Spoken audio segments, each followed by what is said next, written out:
बिमल बहुत परेशान था। उसे समझ में नहीं आ रहा था कि वो इस परिस्थिति से कैसे निपटे। वो अपनी माँ को बहुत चाहता था, किंतु उसकी पत्नी और बच्चे उसकी माँ से बहुत दूर भागते थे, क्योंकि उसकी माँ की एक आँख नहीं थी। साथ ही उसकी कमर भी 90 अंश पर झुकी हुई थी। वैसे वह अपना काम सब खुद कर लेती थी, किंतु फिर भी वो उसकी पत्नी और बच्चों के लिए हमेशा खटकती थी। दादी, आप ऊपर के कमरे में जाओ, मेरे दोस्त आ रहे हैं, बिमल के बेटे अखिल ने बड़ी बेरुखी से कहा। पर बेटा, मैं तो यहाँ बहुत दूर बैठी हूँ, बिमल की माँ ने बहुत प्यार से कहा। नहीं, आप उनके सामने मत रहो, वो मुझे चिढ़ाते हैं, अखिल ने जोर से डांटते हुए कहा। क्या हुआ अखिल, क्यों चिल्ला रहे हो? बिमल की पत्नी कामनी ने किचन से आवाज़ लगाई। देखो ना माँ, ये दादी यहीं ड्राइंग रूम में बैठी हैं और मेरे दोस्त आ रहे हैं, अखिल ने शिकायत भरे लहजे में कहा। माँ जी, आप ऊपर चली जाओ, क्यों हम लोगों को लजवाती हो? कामनी ने बेटे का पक्ष लेते हुए कहा। बेचारी सरस्वती चुपचाप उठकर जीने के सहारे के ऊपर जाने लगी। कमर झुकी होने के कारण उन्हें ऊपर चढ़ने में बहुत परेशानी हो रही थी, किंतु वो पूरी ताकत से ऊपर के अकेले कोने वाले कमरे में जाकर बैठ गईं।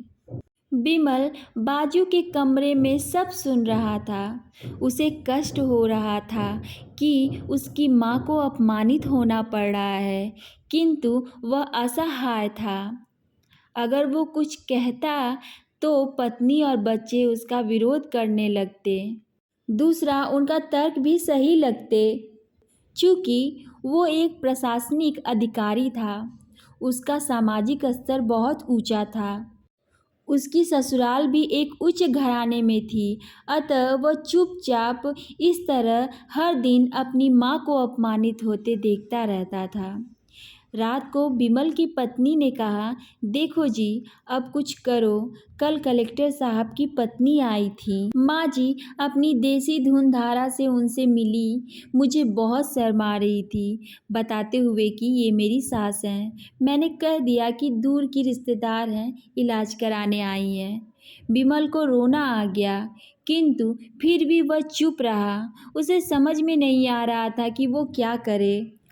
अपने बेटे की मन स्थिति को सरस्वती अच्छी तरह से जानती थी और बेटे को कोई कष्ट न हो, इसलिए वो हर बात को चुपचाप सह लेती थी। विमल बहुत उदास रहने लगा। एक तरफ परिवार और सामाजिक स्तर पर जीने की प्रतिबद्धता थी, तो दूसरी तरफ उसकी माँ। आखिर माँ से अपने बेटे की यह हालत देखी नहीं गई। एक दिन उसने अपने बेटे से कहा, बिमल, बहुत दिन हो गए हैं, मैं अपने गांव जाना चाहती हूँ, मुझे वहाँ पहुँचा दो, मेरा यहाँ मन नहीं लग रहा है। किंतु माँ, वहाँ तो कोई नहीं है, तुम्हारी देखभाल कौन करेगा? बिमल ने आश्चर्य से पूछा। अरे, सब गांव वाले तो हैं और तुम्हारे मामा जी तो उसी गांव में रहते हैं, और फिर हम सारी व्यवस्थाएं कर आएंगे ना। कामनी को तो जैसे मन की मुराद मिल गई। हाँ बेटा, बहू सही कह रही है, सरस्वती ने लंबी सांस लेते हुए कहा। बिमल जानता था कि गांव में माँ की देखभाल करने वाला कोई नहीं है, लेकिन अपनी पत्नी की जिद के कारण वह अपनी माँ को गांव छोड़ने पर विवश हो गया। माँ को गांव छोड़कर आते वक्त उसे रोना आ रहा था तथा अपनी बेबसी पर भी गुस्सा आ रहा था, किंतु परिवार, पत्नी और समाज ने उसके इन मनभावों को दबा दिया और सुकून सा महसूस करने लगा। कुछ दिनों के बाद उसके चाचा, जो अमेरिका में रहते थे, आने वाले थे। जब बिमल बहुत छोटा था, उसके पिता जीवित थे, तब वो भारत आए थे और उसके बाद वो अब भारत आने वाले थे। पूरा परिवार और आस पड़ोस बहुत उत्साहित था। अमेरिका से बिमल के डॉक्टर चाचा आ रहे थे। डॉक्टर रमेश ने जैसे ही घर में कदम रखा, सब ने मिलकर बहुत उत्साह से उनका स्वागत किया। क्यों विमल, भाभी नहीं दिख रही हैं, कहाँ है? डॉक्टर रमेश ने बहुत ही उत्सुकता से पूछा। जी वो गांव में रहती हैं, यहाँ उनका मन नहीं लगा, कामनी ने सपाटे लहजे में उत्तर दिया। डॉक्टर रमेश ने विमल की ओर देखा तो विमल ने अपनी आंखें झुका लीं। डॉक्टर रमेश सब समझ गए। बोले, कल हम भाभी से मिलने गांव चलेंगे।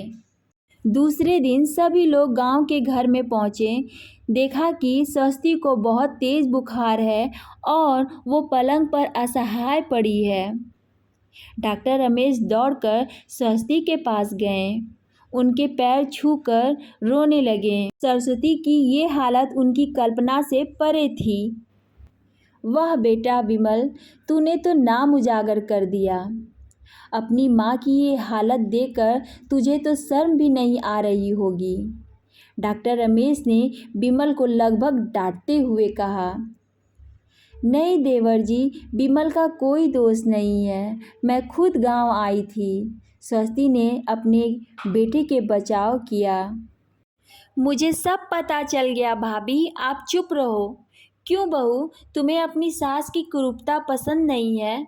समाज में तुम्हें नीचा देखना पड़ता है ना? डॉक्टर रमेश ने कामनी की ओर व्यंग्य से देखा। कामनी निरुत्तर होकर विमल को देखने लगी।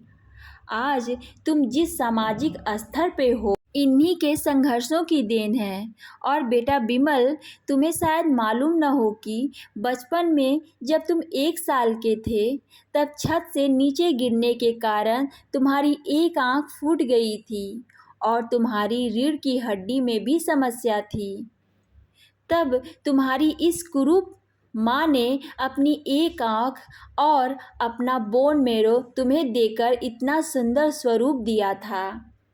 कामनी बेटा, इतने सालों तक संघर्ष करके बेटे को प्रशासनिक अधिकारी बनाने वाली इस संघर्षशील औरत की तुम लोगों ने ये दशा कर दी है।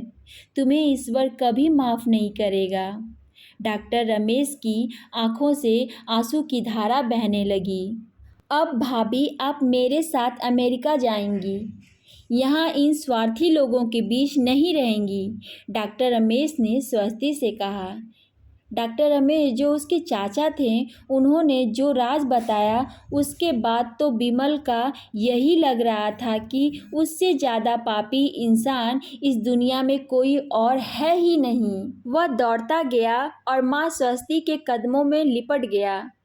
बोला, माँ, मेरा अपराध बहुत बड़ा है। मैं जानबूझकर चुप्पी साधे रहा, आपका अपमान करवाता रहा।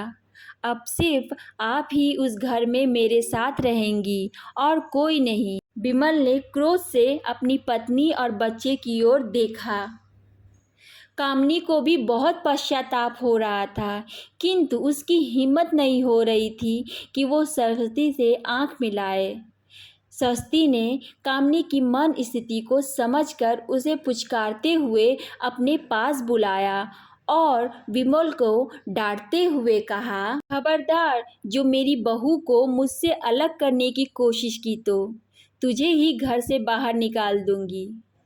कामनी और बच्चे ने स्वस्ति के पैर पड़ते हुए अपने व्यवहार पर माफ़ी मांगी और माँ के हृदय ने सबको माफ़ कर दिया। गाइस, आप लोगों को ये स्टोरी कैसी लगी? अगर ये स्टोरी आप लोगों को अच्छी लगी हो तो प्लीज़ मेरे चैनल को सब्सक्राइब करिएगा, कमेंट करिएगा, शेयर करिएगा। सो मिलते हैं नेक्स्ट वीडियो में। Thanks for watching.